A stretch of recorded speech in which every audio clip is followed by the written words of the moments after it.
Agora que criamos o terreno e já manipulamos as texturas do terreno, ah, vamos começar a colocar uma série de coisas em cima dele. Ah, bem, a primeira coisa que eu gostaria de destacar é que assim que a gente criou um terreno, ah, foi atribuído a esse terreno um que nós vamos chamar de material físico, que ele vai usar dentro do componente Terrain Collider. O terreno tem um collider próprio, que não é um Mesh Collider, que não é um Box Collider, que não é uma Spherical Collider. Ele é um Terrain Collider, até pela própria forma geométrica que ele tem, que é uma malha, uma grid regular.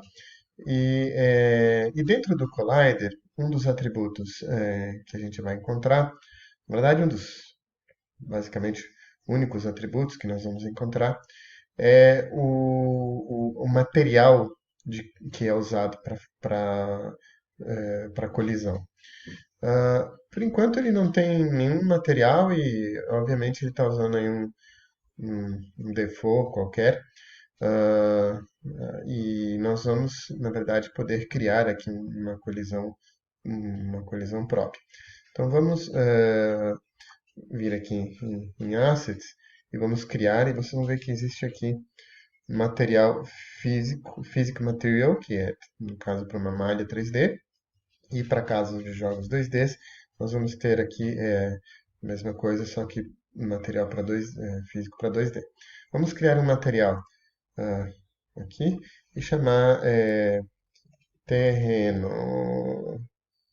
ah, terreno, falta de originalidade, mas tudo bem. E ao escolhermos aqui, ao criarmos o material terreno, vejam os atributos que nós temos ah, para o material. Primeiro é Dynamic Friction, é o atrito dinâmico. Como se comporta o atrito para objetos que estão em movimento. O segundo é o atrito estático, é como é o atrito quando o objeto está parado. Quando o valor é muito alto, o atrito dinâmico é muito grande, então qualquer objeto em movimento vai ser freado rapidamente. Quando o atrito estático é muito alto, a força necessária para ele sair do estado parado precisa ser alta, já que ele tem um atrito grande segurando ele. E o contrário, se a gente tender aí a zero, ele vai praticamente patinar. No caso de um atrito estático, ele vai, qualquer forcinha, ele já vai sair se movendo. E no caso do atrito dinâmico, ele vai sair escorregando, feito um gelo. Tá? É, Vocês viram que ele botou para a gente um valor default, 0.6, 0.6. O bounciness é como a superfície que tem esse material balança. Não que fisicamente ela vá balançar, mas é o comportamento que é de forças resultantes de como se ele estivesse balançando quando ele tem atrito de outros objetos. Portanto, por exemplo, um objeto vai poder pular com mais facilidade, vai ter mais efeito ping-pong, digamos assim. Embora não seja o aspecto só assim, a elasticidade só do material, de um dos materiais que conte, também conta o outro material, no caso aqui do player. E aqui é como ele combina o atrito, o atrito e como ele combina desculpa, o bounciness para objetos, quando tem mais de dois objetos fazendo uma interação naquele ponto da superfície, por exemplo, no caso de um game object composto por outros e tal, então se ele tira a média dos atributos dos materiais de todo mundo, se ele multiplica, se ele pega o mínimo, etc. Aqui a gente mexe pouco, na verdade, quase sempre é o average mesmo. Bom, então a gente vem aqui e vejo que agora eu posso selecionar. Ele aqui me abre todos os materiais físicos que eu tenho no meu projeto, nesse caso só tem um, e agora eu atribuí este material terreno para toda essa malha de terreno. Vejam que essa questão de materiais é bem poderosa. E para cada layer, por exemplo, esse matinho que eu desenhei aqui, a gente poderia também atribuir um material físico para ele. Então, E se a gente colocar, por exemplo, um gelo aqui, ou uma estrada de terra, ou areia, quem sabe, aqui, a gente poderia ir colocando para cada material, material de textura, a gente também poderia ir colocando aqui um material físico, e ele teria comportamentos diferentes, mesmo sendo uma mesma malha.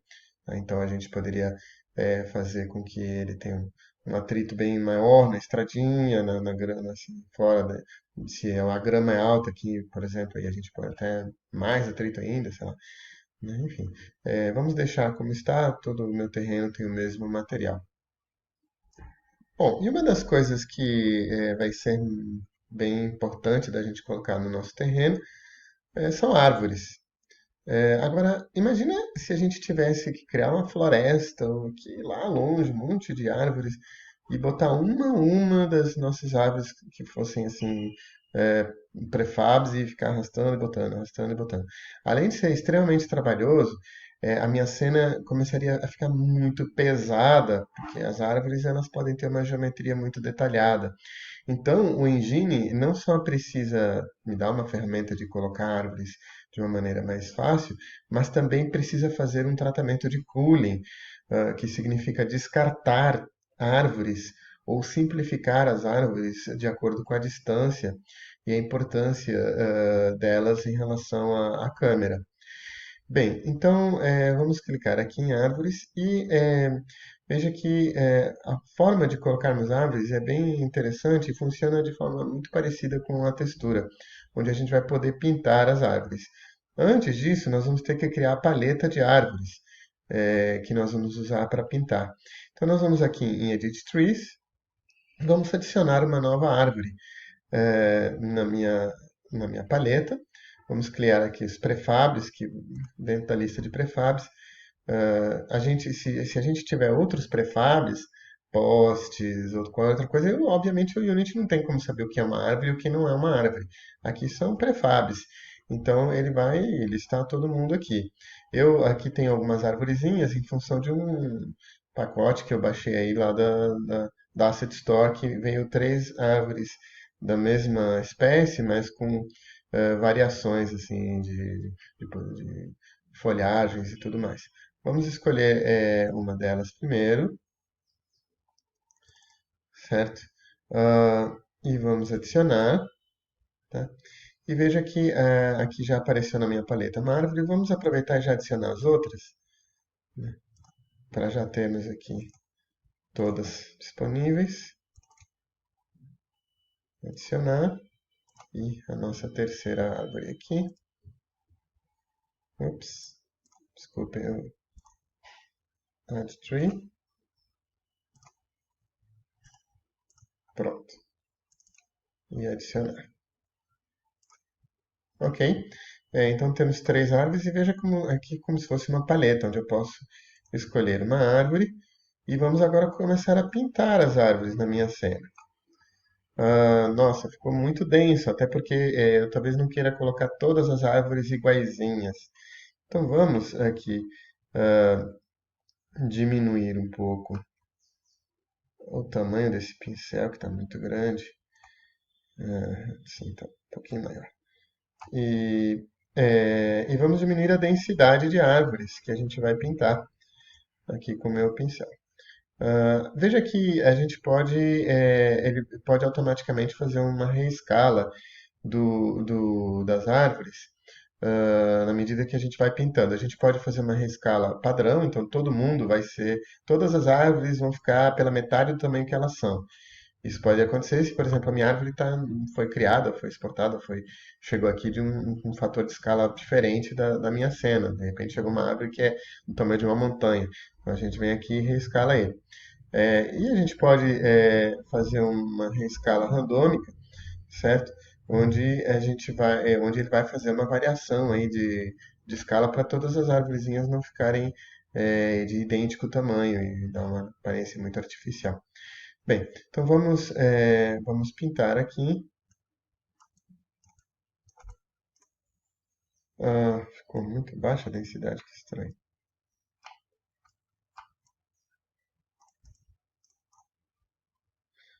Sim. E nós temos que Vamos aumentar aqui um pouquinho e começar a pintar aqui. E o brush, vamos aumentar também o brush um pouquinho.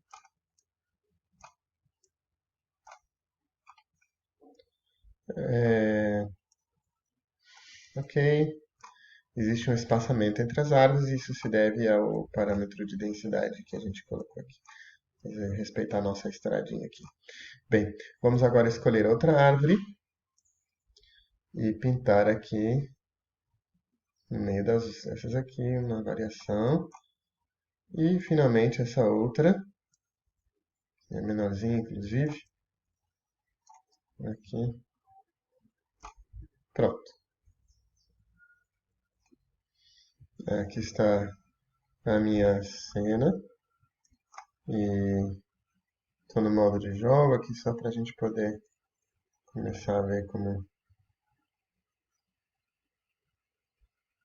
A iluminação não está boa ainda, a gente vai depois ter que ajustar aí, tá? Ela tá um pouco... As árvores estão um pouco escuras aí. Bom, aqui nas configurações de terreno, existem alguns parâmetros importantes para a gente manipular as árvores. Ahn, Bom, aqui obviamente é draw, se eu quero desenhá-las ou não. Às vezes as árvores podem estar até me atrapalhando no momento da edição aqui, tanta árvore para poder fazer as coisas. Eu posso tirar e depois mostrá-las de novo. Nós vamos ver que a árvore pode ou não entrar em toda a pré-computação de iluminação. Então, por enquanto ele está criado avisando que sim. O que eu queria destacar aqui são esses dois, alguns desses parâmetros aqui, principalmente o tree distance, que basicamente diz assim, até onde a gente consegue ver árvores, até qual distância da câmera as árvores entram no pipeline gráfico e a partir de onde elas não entram. Obviamente, se caírem fora do far plane da câmera, elas não são mais enviadas. Mas, por exemplo, pode ser que eu queira ver as montanhas lá longe, mas não tenho interesse em ficar computando ou mandando 400 árvores que ocupam uma área bem pequenininha aqui. Então, aqui a gente vai dizer até que distância da câmera as árvores são visíveis. Como o meu terreno tem 1000 por 1000, não faz sentido eu colocar valor mais do que 1000, ou na verdade um pouquinho mais, a gente teria que calcular a diagonal do terreno para poder ver, digamos assim, todas as árvores de qualquer ponto de onde eu me encontro no terreno. Mas vamos supor que eu tenho uma cena bem coberta por coisas, e eu nunca vejo assim um horizonte de forma muito grande, a gente vai diminuindo. Olha só então aqui a câmera, na medida que eu vou afastando a câmera, elas vão aparecendo, tá? E vamos deixando mil.